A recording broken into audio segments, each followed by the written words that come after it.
जय श्री कृष्ण। आप सभी को पुरुषोत्तम मास अधिक मास के 19वें दिन की ढेरों शुभकामनाएं। और आज हम सुनेंगे अधिक मास अध्याय 19वां की पवित्र कथा। इससे पहले आपने हमारे चैनल पर अधिक मास के पिछले अध्याय की पवित्र कथा सुनी थी, जिसमें आपने सुना था कि किस प्रकार ब्राह्मण ने श्री हरि को नमस्कार कर हाथ जोड़कर उसके मन में जो भी प्रश्न थे वो पूछे थे। भगवान श्री हरि से हाथ जोड़कर गदगद वचनों में वो बोला था कि हे हरे, मैंने 4000 वर्ष लगातार अत्यंत कठिन तपस्या की। उस समय आपने वहां आकर जो कठोर वचन कहे कि हे वत्स, हमने अच्छी तरह देखा है इस समय तुमको निश्चय पुत्र नहीं है। हे हरि, उस वचन का उल्लंघन कर फिर अब मेरे मृत पुत्र को जीवित करने का क्या कारण है, सो आप कहिए।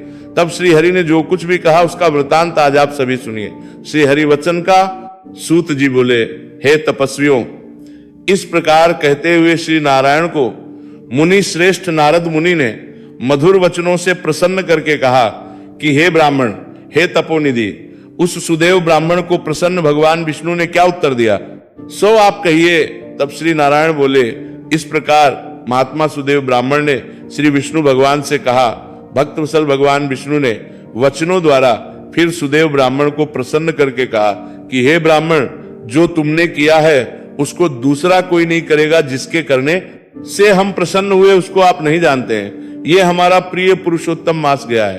पत्नी के सहित शोक में मगन तुमसे उस पुरुषोत्तम मास की अनजाने में सेवा हुई है। हे तपुण्य थे पुरुषोत्तम मास में जो एक भी उपवास करता है। हे ब्राह्मण, व मनुष्य अनंत पापों को भस्म कर विमान से वैकुंठ लोक को जाता है। सो तुमको 1 महीना बिना भोजन किए बीत गया और असमय में मेघ के आने से प्रतिदिन प्रातः, मध्याह्न, शयन तीनों काल में स्नान भी अनायासी हो गया। हे तपोधन, तुमको 1 महीने तक मेघ के जल से स्नान मिला और उतने ही अखंडित उपवास भी हो गए। शोक रूपी में मगन होने के कारण ज्ञान से शक्ति से हीन तुमको अज्ञान से पुरुषोत्तम मांस का सेवन हुआ। तुम्हारी साधना का तोल भला कौन कर सकता है। आज की तराजू के एक तरफ पलड़े में वेद कहे हुए जितने साधन है उन सबको रखकर और दूसरी तरफ पुरुषोत्तम को रखकर देवताओं के सामने ब्रह्मा जी ने तोलन किया और सब हल्के हो गए, लेकिन पुरुषोत्तम भारी हो गया। इसलिए रहने वाले लोगों से पुरुषोत्तम का पूजन किया जाता है। हे तपोधन, यद्यपि पुरुषोत्तम मास सर्वत्र है, फिर भी इस पृथ्वी लोक में पूजन करने से फल देने वाला कहा गया है। इससे हे वत्स, इस समय आप सब तरह से धन्य है, क्योंकि आपने इस पुरुषोत्तम मास में उग्र तथा परम दारुण तप को किया। मनुष्य शरीर को प्राप्त कर जो लोग श्री पुरुषोत्तम मास में स्नान दान आदि से रहित रहते हैं, वे लोग जन्मांतर में दरिद्र होते हैं। इसलिए जो सब तरह से हमारे प्रिय पुरुषोत्तम मास का सेवन करता है वो मनुष्य हमारा प्रिय, धन्य और भाग्यवान हो जाता है। श्री नारायण बोले, हे नारद, जगदीश्वर हरि भगवान इस प्रकार कहकर गरुड़ जी पर सवार होकर शुद्ध वैकुंठ भवन को शीघ्र ही चले गए। पत्नी सहित सुदेव शर्मा पुरुषोत्तम मांस के सेवन से मृत्यु से उठे हुए सुखदेव पुत्र को देखकर अत्यंत प्रसन्न होने लगे। मुझसे अज्ञानवश पुरुषोत्तम मांस का पूजन हुआ है और वह पुरुषोत्तम मांस का पूजन फलीभूत हुआ, जिसके सेवन से, जिसके पूजन से मेरा मृत पुत्र उठ खड़ा हुआ। आश्चर्य है कि ऐसा मांस कहीं नहीं देखा, वह सुना। इस तरह आश्चर्य करता हुआ उस पुरुषोत्तम मांस का वह अच्छी तरह पूजन करने लगा। वह पत्नी सहित ब्राह्मण श्रेष्ठ इस पुत्र से प्रसन्न हुआ और पुत्र ने भी अपने उत्तम कार्यों से अपने पिता को प्रसन्न किया। सुदेव शर्मा ने पुरुषोत्तम मास की प्रशंसा की तथा आदर के साथ श्री विष्णु भगवान की पूजा की और कर्म मार्ग से होने वाले फलों में इच्छा का त्याग कर एक भक्ति मार्ग में ही प्रेम रखा। श्रेष्ठ पुरुषोत्तम मास को सभी दुखों का नाश करने वाला जानकर उस मास के आने पर पत्नी के साथ जप, हवन आदि से श्री हरि भगवान का वह सेवन करने, फिर वह ब्राह्मण पत्नी सहित निरंतर 1000 वर्ष संसार के सभी विषयों का उपयोग कर श्री विष्णु भगवान के उत्तम लोक को प्राप्त हुआ, जो योगियों को भी दुष्प्राप्त है। फिर यज्ञ करने वालों को भला कहां से प्राप्त हो सकता है। जहां जाकर श्री विष्णु भगवान के सन्निकट वास करते हुए शोक के भागी नहीं होते हैं, वहां पर होने वाले सुखों को भोग कर गौतमी तथा सुदेव शर्मा दोनों पति पत्नी इस पृथ्वी में आए। वहीं तुम शर्मा इस समय दृढ़ धनवा नाम से प्रसिद्ध पृथ्वी के राजा हुए। पुरुषोत्तम मास के सेवन पूजन से समस्त रिद्धियों के भोक्ता हुए। हे राजन, ये आपकी पूर्व जन्म की पति देवता गौतम ही पटरानी है। हे राजन, जो आपने मुझसे पूछा था सो सब मैंने कह दिया। और शुभ पक्षी तो पूर्व जन्म में जो पुत्र सुखदेव नाम से प्रसिद्ध थे, और श्री हरि भगवान ने जिसको पुनर्जीवित किया था वह 12,000 वर्ष तक आयु को भोग कर वैकुंठ हो गया।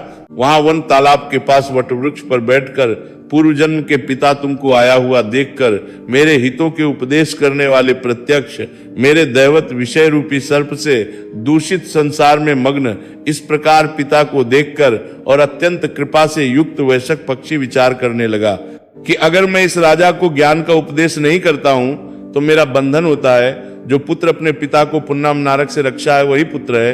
आज मेरा यह श्रुत के अर्थ का ज्ञान भी वृथा हो जाएगा, इसलिए अपने पूर्व जन्म के पिता का उपकार करूंगा। हे राजनवा, इस तरह निश्चय करके वह शुभ पक्षी इस प्रकार वचनों में बोला, हे पाप रहित राजन, आपने जो कुछ भी पूछा था वह सब मैंने कह दिया। अब इसके बाद मैं पाप नाशिनी सरयू नदी को जाऊंगा। श्री नारायण बोले, इस प्रकार बहुत समय तक उस प्रसिद्ध यशस्वी धनवा के पूर्व जन्म का चरित्र कहकर जाते हुए वाल्मीकि मुनि की प्रार्थना कर असंख्य पुण्यवान राजाओं का राजा वाल्मीकि मुनि को नमस्कार करता हुआ कुछ बोला। उसने जो कुछ भी बोला उसका वृतांत आप सभी अब अगले अध्याय में जरूर सुनिएगा। सुनिए सीता नित्यनेम की कहानी। यह कहानी सीता माता कहती थी और भगवान श्री राम इसे सुना करते थे। एक दिन भगवान को किसी काम से बाहर जाना पड़ गया तो सीता कहने लगी, प्रभु मेरा तो 12 वर्ष का नित्यनेम है और अब आप बाहर जाएंगे तो मैं अपनी कहानी कैसे सुनाऊंगी। तब भगवान राम जी ने कहा कि तुम कुएं की पाल पर जाकर बैठ जाना और वहां जो औरतें पानी भरने आएंगी उन्हें अपनी कहानी सुना देना। सीता माता भगवान के कहे अनुसार कुएं की पाल पर जाकर बैठ गई।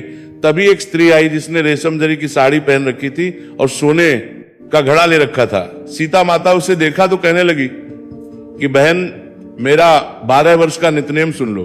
तब वो स्त्री बोली, मैं तुम्हारा नित्यनेम सुनूंगी तो मुझे तो घर जाने में देर हो जाएगी, फिर मेरी सास मुझसे लड़ेगी। उसने कहानी नहीं सुनी और चली गई। घर जाते ही उसकी रेशम जरी की साड़ी फट गई, सोने का घड़ा मिट्टी के घड़े में बदल गया। ये सब देखकर सासू माँ ने पूछा, अरे बहू ये किसका दोष अपने सिर पर लगा कर आई हो। तब ने कहा कि माँ जी कुएं पर एक औरत बैठी थी, उसने कहानी सुनने के लिए कहा लेकिन मैंने नहीं सुनी जिसका ये फल मुझे मिला है। अब बहू की बात सुनकर अगले दिन वही साड़ी और घड़ा लेकर सास कुएं की पर गई। सास को वहीं पर सीता माता बैठी मिली तो सीता माता ने उससे भी कहा कि बहन मेरी कहानी सुन लीजिए। सास बोली कि एक बार छोड़, मैं तो 4 बार कहानी सुन लूंगी। तब सीता माता ने कहना शुरू किया, राम लक्ष्मण आए, देश के पुजारी आए, नित नेम का नेम लाए, आओ राम बैठो, राम तपी रसोई जीमो, राम माखन मिश्री खाओ, राम दूध बताशा पियो, राम सूत के पलका, मोठो राम शाल दुशाला, पोठो राम शाल दुशाला, ओढ़ो राम जब बोलूं जब राम ही राम राम सवारे, सबके काम खाली घर भंडार भरेंगे, सबका बीड़ा पार करेंगे। श्री राम जय जय राम। सास बोली कि बहन कहानी तो बहुत अच्छी लगी। कहानी सुनकर सास घर चली गई और उसकी वो साड़ी फिर से रेशम जरी की बन गई और मिट्टी का घड़ा भी सोने के घड़े में बदल गया। ये सब देखकर बहू बोली, माँ जी आपने ये सब कैसे किया। सास ने कहा, बहू तू तो दोष लगा के आई थी और मैं अब दोष उतार कर आ रही हूं। बहू ने हैरान होकर फिर पूछा कि तो माँ जी वो कुएं वाली स्त्री कौन है। सास बोली, वे तो साक्षात सीता माता थी। वे पुराने से नया कर देती हैं, खाली घर में भंडार भर देती हैं, वह लक्ष्मी जी का वास घर में कर देती हैं, व्यक्ति की जो भी इच्छा हो उसे पूरा कर देती है। तब बहू बोली, माँ जी फिर तो ऐसी कहानी मुझे भी सुना दीजिए। सास बोली कि ठीक है तुम भी सुनो। फिर सास ने कहानी शुरू की। राम आए, लक्ष्मण आए, देश के पुजारी आए, नितनेम का नेम लाए, आओ राम राम, तपी रसोई जीमो राम, माखन मिश्री खाओ राम, दूध बताशा पियो राम, सूत के पल का राम, शाल दुशाला पोठो राम, शाल दुशाला ओढ़ो राम, जब बोलू जब राम ही राम, राम सवारी सबके काम खाली घर भंडार भरेंगे, सबका बेड़ा पार करेंगे, श्री राम जय जय राम। कहानी सुनकर बहू बोली, माँ जी कहानी तो बहुत अच्छी है। सास कहा, ठीक है अब तो हम इस कहानी को रोज कहा करेंगे। अब सास बहू रोज सवेरे उठती नहाती धोती और पूजा करने के बाद नित्यनेम की सीता माता की कहानी कहती। एक दिन उनके यहाँ पड़ोस की एक औरत आई और बोली, बहन जरा सी आंच तो देना। तो वे बोली कि आंच तो अभी तक हमें जलाई नहीं। पड़ोसन ने पूछा, तो फिर तुम सुबह 4 बजे से उठकर कर क्या रही हो। उन्होंने बताया कि सुबह उठकर हम तो पहले पूजा करते हैं, फिर सीता माता की नित्यनेम की कहानी कहते हैं। पड़ोसन ने बात सुनकर फिर पूछा, सीता माता की कहानी कहने से तुम्हें क्या मिला। तब वे बोली कि इनकी कहानी कहने से घर में भंडार भर जाते हैं, सारे काम सिद्ध हो जाते हैं, मन की इच्छा भी पूरी होती है। पड़ोसन बोली कि बहन फिर तो ऐसी कहानी मुझे भी सुना दो। वह बोली ठीक है, तो फिर तुम भी ये कहानी सुन लो। राम आए, लक्ष्मण आए, देश के पुजारी आए, नित्य नेम का नेम लाए, आओ राम बैठो, राम सोई जीमो, राम माखन मिश्री खाओ, राम दूध बताशा पियो, राम सूत के पलका मोठो, राम शाल दुशाला पोठो, राम शाल दुशाला ओढ़ो, राम जब बोलूं जब राम ही राम, राम सवारे सबके काम, खाली घर भंडार भरेंगे, सबका बेड़ा पार करेंगे, श्री राम जय जय राम। सारी कहानी सुनने के बाद पड़ोसन कहने लगी, बहन कहानी तो मुझे बहुत अच्छी लगी। अब वो पड़ोसन भी नित्यनेम सीता माता की कहानी कहने लगी। कहानी कहने से सीता माता ने पड़ोसन के भी भंडार भर दिए। अब तो पूरे मोहल्ले में नित्यनेम की कथा चल पड़ी और हर किसी की मनोकामना सीता माता की कृपा से पूरी होने लगी। हे सीता माता, हे जानकी माता, जैसे आपने उनके भंडार भरे वैसे ही हम सबके भी भरना। कहानी कहने वाले के, सुनने वाले के और हुंकार भरने वाले के भी सभी प्रेम से बोलिए सीता माता की जय। भक्त नाभा दास जी की कथा सुनने से पहले आज गुरुवार के दिन जानिए देवगुरु बृहस्पति जी की महिमा के बारे में। बृहस्पति देवता को सभी देवी देवताओं का गुरु माना गया है, जो कि किसी भी व्यक्ति को ज्ञान और सौभाग्य का वरदान प्रदान करते हैं। ऐसी मान्यता है कि अगर किसी व्यक्ति पर देवगुरु बृहस्पति की कृपा हो जाए तो उसे जीवन में फिर किसी भी बात की, किसी भी सुख की कोई कमी नहीं रहती। पुराणों बृहस्पति देव को महर्षि अंगिरा का पुत्र बताया गया है। मान्यता है कि जब महर्षि अंगिरा की पत्नी को बहुत समय तक कोई संतान नहीं हुई, तब उन्होंने भगवान ब्रह्मा जी से प्रार्थना की। तब ब्रह्मा जी ने उन्हें एक व्रत बताया जो कि व्रत कहा जाता है। इसके बाद महर्षि अंगिरा की पत्नी ने इस व्रत की पूरी जानकारी श्री सनत कुमारों से लेकर अपना व्रत पूर्ण किया, जिसके पुण्य प्रताप से उन्हें एक बहुत ही संतान की प्राप्ति हुई, जिन्हें ही बृहस्पति के नाम से जाना जाता है। 9 ग्रहों के श्रेष्ठ बृहस्पति मात्र एक ग्रह नहीं है, वरन देवताओं के भी गुरु हैं।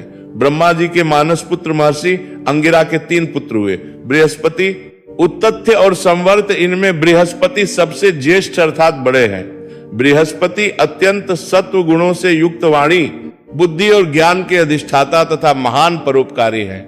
बृहस्पतिदेव अपने एक रूप से देव पुरोहित के रूप में इंद्र सभा, ब्रह्म सभा में विराजमान रहते हैं और दूसरे रूप से ग्रह के रूप में प्रतिष्ठित होकर नक्षत्र मंडल में विराजमान रहते हैं। बृहस्पति देव के देवताओं के गुरु बनने के पीछे एक अत्यंत सुंदर कथा स्कंद पुराण में वर्णित है, जिसके अनुसार एक समय देव गुरु बृहस्पति ने काशी में शिवलिंग की स्थापना कर घोर तपस्या की। तपस्या करते हुए 10,000 वर्ष बीत गए। तब महादेव उस शिवलिंग से प्रकट हुए और बृहस्पति जी से कहने लगे, मैं तुम्हारी तपस्या से प्रसन्न हूं। अपना भीष्ट वर्मा को अपने सामने उन अत्यंत प्रकाशवान तेजोमय शिव को देखकर बृहस्पति उनकी स्तुति करने लगे कि हे जगन्नाथ, आप त्रिगुणातीत, जरा मरण से रहित, त्रिजगन्मय भक्तों का उद्धार करने वाले और शरणागत वत्सल हैं। आपके दर्शनों से ही मैं कृत्य हो गया हूं, मेरी समस्त कामनाएं पूरी हो गई हैं, अतः अब कुछ भी अप्राप्त रह गया। बृहस्पति की ऐसी स्तुति सुनकर महादेव ने और भी अधिक प्रसन्न होकर उन्हें अनेक वर दिए और कहा, हे अंगिरस, तुमने बृहद अर्थात बड़ा तप किया है, इसलिए तुम इंद्रादि देवों के पालक तथा ग्रहों में पूज्य हो जाओगे और तुम्हारा नाम बृहस्पति होगा। महादेव ने आगे कहा, हे ग्रहधीश, तुम बड़े वक्ता और विद्वान हो, इसलिए तुम्हारा नाम वाचस्पति भी होगा। जो प्राणी तुम्हारे द्वारा इस बृहस्पतिश्वर लिंग की आराधना करेगा और तुम्हारे द्वारा की गई स्तुति का पाठ करेगा, उसे मनोवांछित फल प्राप्त होगा तथा ग्रह जनित कोई अन्य बाधा उसे पीड़ित नहीं करेगी। इतना कहकर महादेव ने सभी देवताओं को बुलाकर बृहस्पति जी को देवाचार्य तथा देवगुरु के पद पर प्रतिष्ठित कर दिया। सभी प्रेम से बोले, देवगुरु बृहस्पति जी की जय। अब सुनिए भक्त नाभास जी की कल से की कथा। नाभास जी के एक शिष्य हुए श्री गोविंद दास जी, जिन्होंने नाभा जी की आज्ञा से श्री भक्तमाल जी की कथा का बहुत प्रचार किया। नाभा जी जब श्री साकेत धाम पधार गए, उस समय भक्तमाल कथा का प्रचार कुछ कम हो गया। श्री नाभा दास जी सखी रूप यानी नाभा अली में श्री साकेत धाम में श्री सीताराम जी की नित्य सेवा किया करते थे। एक दिन प्रभु को नाभा अली के मुख पर कुछ उदासी दिखाई पड़ी। प्रभु ने पूछा कि आज आप उदास हैं, क्या कारण है? तब नाबालिग ने कह दिया कि आपकी सेवा प्राप्त हो रही है। दुख तो नहीं है, लेकिन अब भक्तमाल की कथा का प्रचार कम होने लगा है, क्योंकि छपे के अर्थ बहुत गुण है।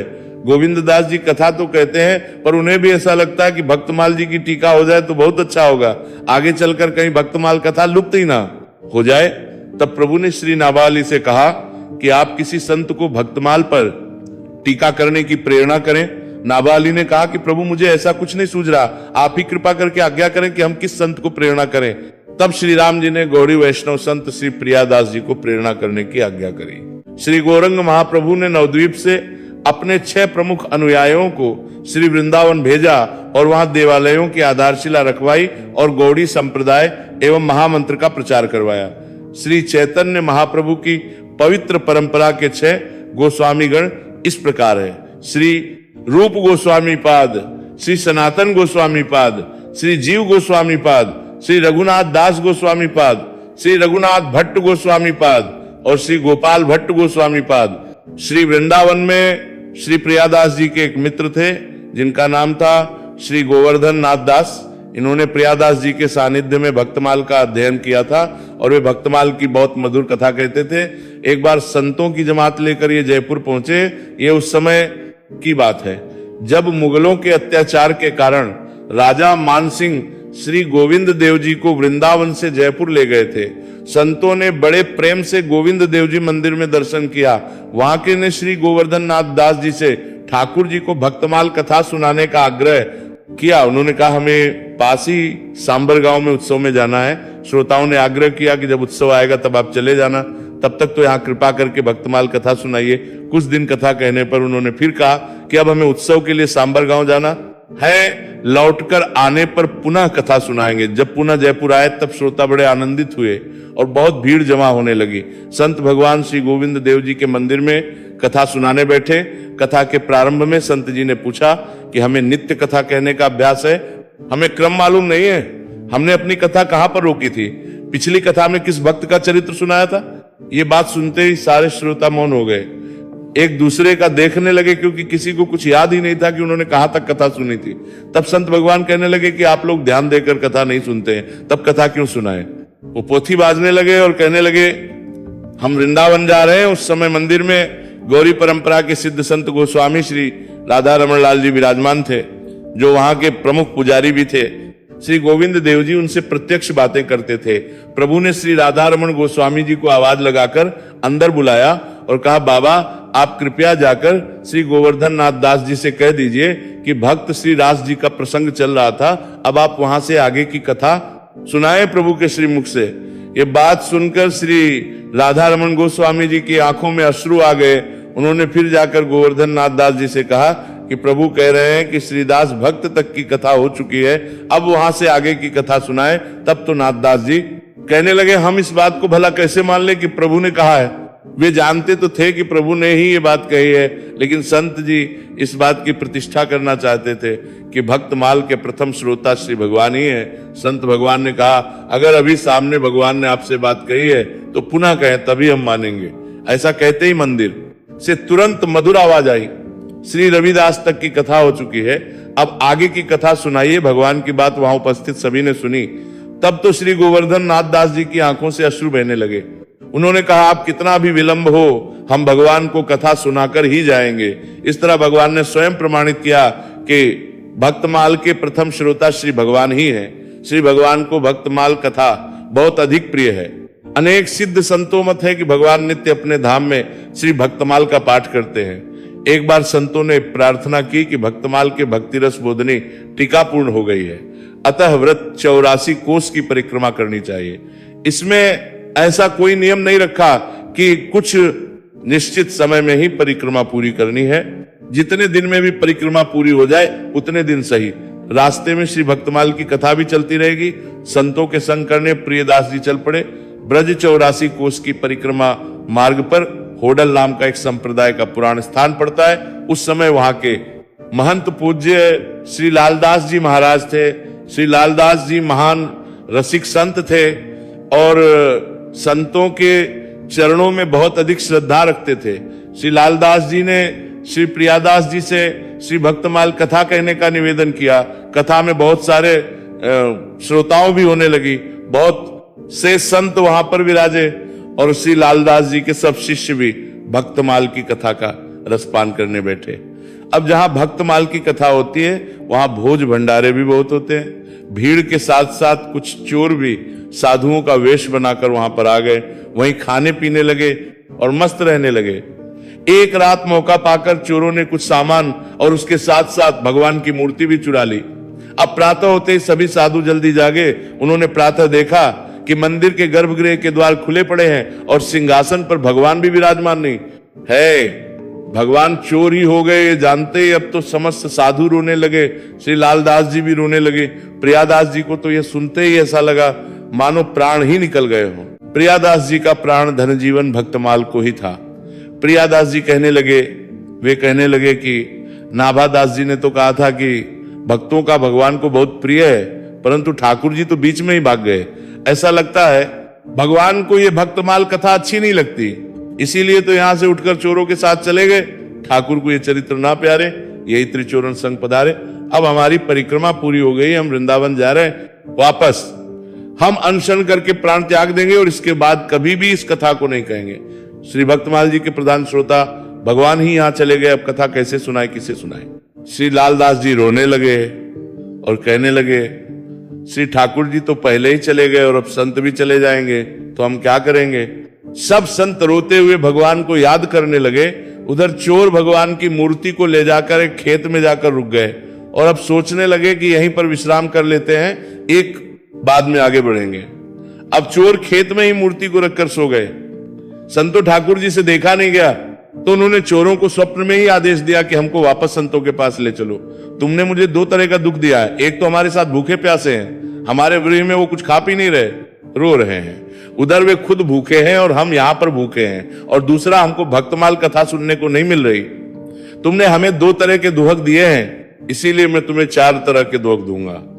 अब तुम्हें ये आदेश हुआ तो चोर बहुत डर गए, कहने लगे भाई हम अभी बहुत दूर नहीं आए हैं, चलो ठाकुर जी को वापस लेकर चलते हैं। अब ठाकुर जी का डोला सजाकर चोर लालदास जी के स्थान की ओर नाचते गाते कीर्तन करते चलने लगे। होटल के ही एक ब्राह्मण देवता ने यह बात प्रियादास जी और संतों को बताई। फिर तो समस्त संत ठाकुर आनंद में हरि नाम का कीर्तन करने लगे और ठाकुर जी का स्वागत करने चले गए।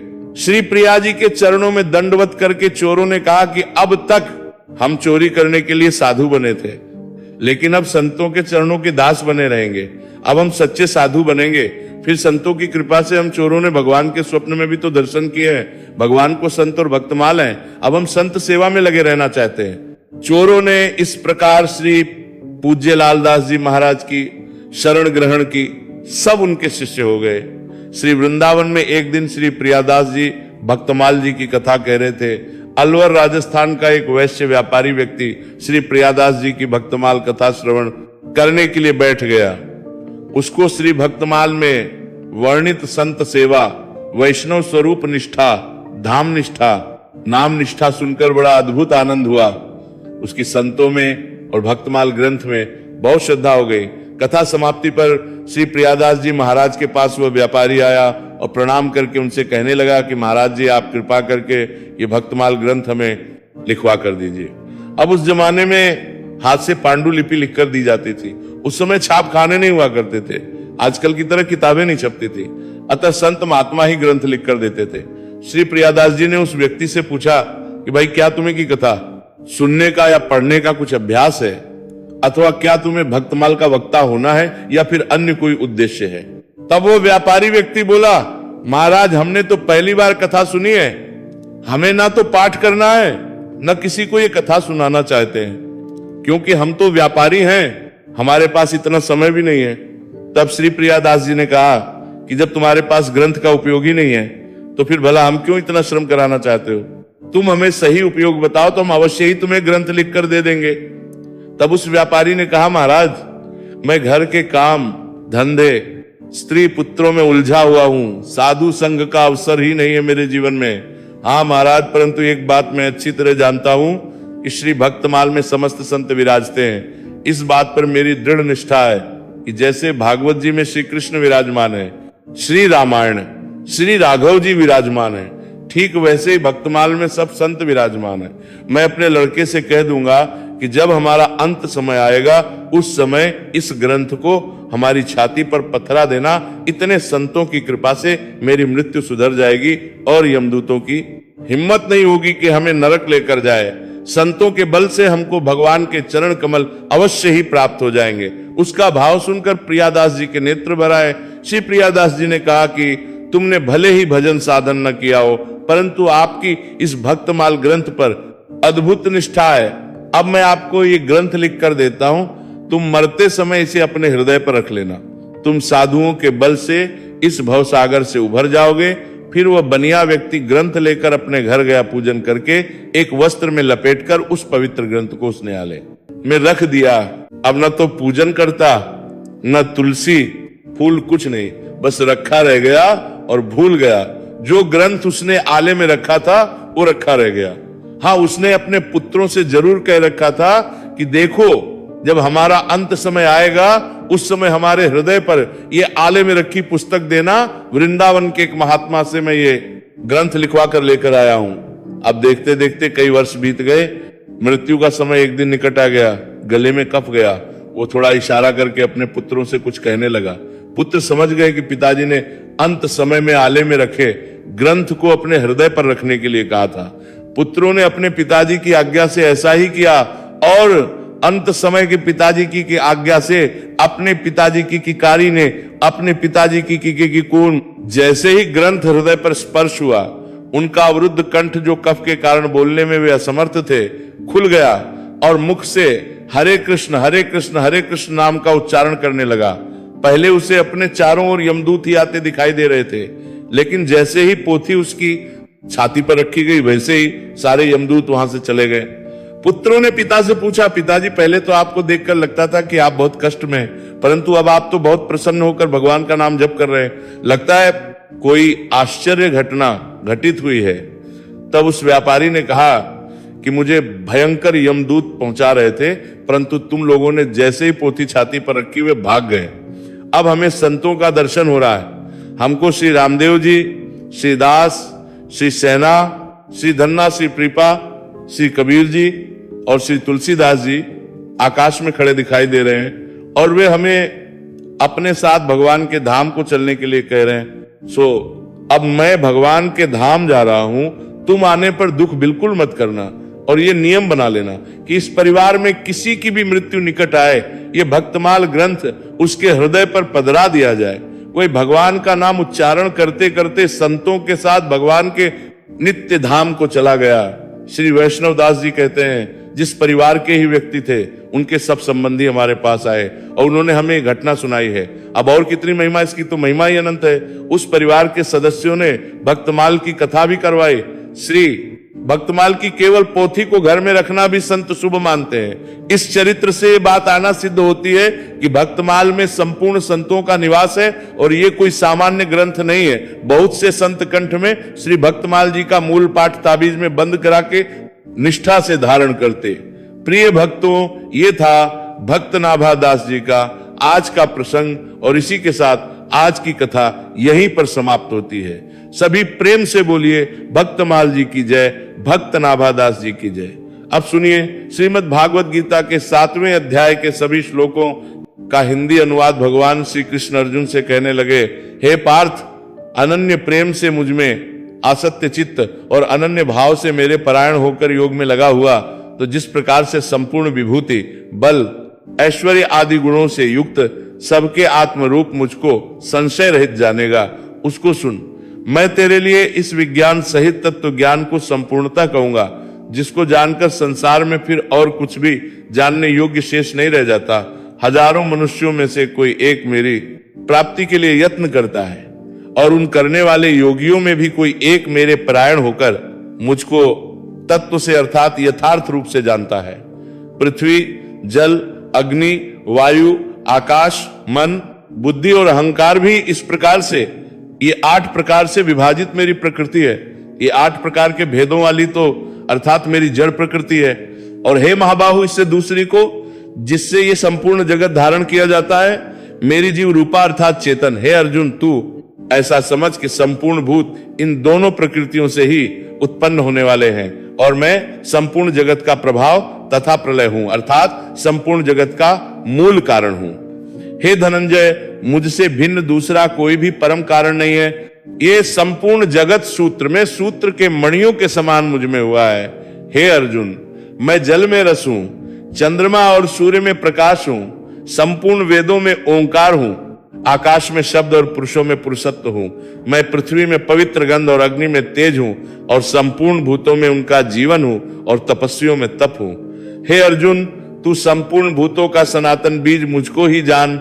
मैं बुद्धिमानों की बुद्धि और तेजस्वियों का तेज हूं। हे भरत श्रेष्ठ, मैं बलवानों का आसक्ति और कामनाओं से रहित बल अर्थात सामर्थ्य हूं, और सब भूतों में धर्म के अनुकूल अर्थात शास्त्र के अनुकूल काम हूं।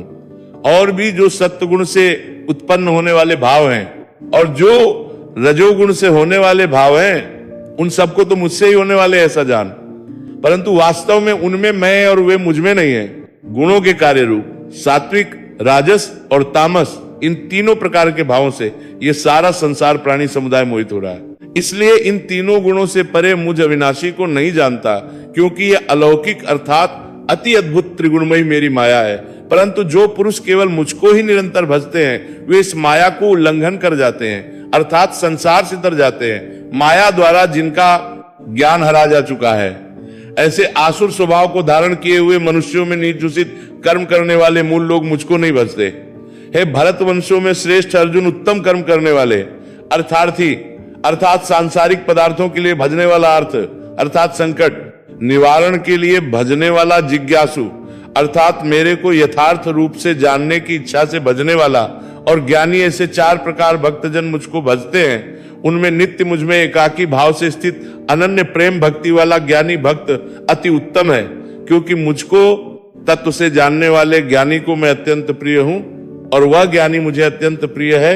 यह सभी उदार है, परंतु ज्ञानी तो साक्षात मेरा स्वरूप ही है, ऐसा मेरा मत है, क्योंकि वह मदमत मन बुद्धि वाला ज्ञानी भक्त अति उत्तम स्वरूप मुझ में ही अच्छी प्रकार स्थित है।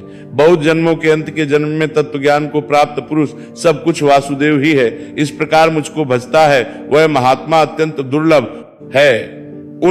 उन भोगों की कामना द्वारा जिनका ज्ञान हरा जा चुका है, वे लोग अपने स्वभाव से प्रेरित होकर उस नियम को धारण करके अन्य देवताओं को भजते अर्थ पूजते हैं। जो काम भक्त जिस देवता के स्वरूप को श्रद्धा से पूजना चाहता है, उस नियम को धारण करके भक्त की श्रद्धा को मैं उसी देवता के प्रति स्थिर करता हूं। वह पुरुष उस श्रद्धा से युक्त होकर उस देवता का पूजन करता है, और उस देवता से मेरे द्वारा ही विधान किए हुए उन इच्छित भोगों को निसंदेह प्राप्त करता है। परंतु उन अल्प बुद्धि वालों को वह फल नाशवान है, और वे देवताओं को पूजने वाले को प्राप्त होते हैं, और मेरे भक्त चाहे जैसे ही भजे, अंत में वे मुझको ही प्राप्त होते हैं। आप जानिए कि भगवत गीता के 7वें अध्याय में भगवान के प्रभाव और स्वरूप को न जानने वालों की निंदा और जानने वालों की महिमा का वर्णन किस प्रकार किया गया है। भगवान श्री कृष्ण कहते हैं, बुद्धिमान पुरुष मेरे अनुत्तम अविनाशी परम भाव को न जानते हुए मन इंद्रियों से परे मुझ सच्चिदानंद घन महात्मा को मनुष्य की तरह जन्म कर व्यक्ति भाव को प्राप्त हुआ मानते हैं, अपनी योग माया से छिपा हुआ। मैं सबके सामने प्रत्यक्ष नहीं होता, इसलिए यह अज्ञानी जन समुदाय मुझे जन्म रहित अविनाशी परमेश्वर को नहीं जानता, अर्थात मुझको जन्म में मरने वाला समझता है। हे अर्जुन, पूर्व में व्यतीत हुए और वर्तमान में स्थित तथा आगे होने वाले सब भूतों को मैं जानता हूं, परंतु कोई भी श्रद्धा भक्ति रहित पुरुष नहीं जान सकता। हे भरतवंशी अर्जुन, संसार में इच्छा और द्वेष से उत्पन्न सुख दुख आदि द्वंद्व रूप मोह से संपूर्ण प्राणी अत्यंत अज्ञता को प्राप्त हो रहे हैं, परंतु निष्काम भाव से श्रेष्ठ कर्मों का आचरण करने वाले जिन पुरुषों का पाप नष्ट हो गया है, वे राग द्वेष जनित मोह से मुक्त निश्चय भक्त मुझको सब प्रकार से भजते हैं। जो मेरे शरण होक जरा और मरण से छूटने के लिए यत्न करते हैं, वे पुरुष उस ब्रह्म को, संपूर्ण अध्यात्म को, संपूर्ण कर्म को जानते हैं। जो पुरुष अतिभूत और अधिदेव सहित तथा अधियज्ञ सहित अर्थात सबका आत्मरूप मुझे अंतकाल में भी जानते हैं, वे युक्त चित्त वाले पुरुष मुझे जानते हैं, अर्थात मुझ में लीन हो जाते हैं, मुझे प्राप्त हो जाते हैं। श्रीमद् भागवत गीता के 7वें अध्याय का हिंदी अनुवाद समाप्त।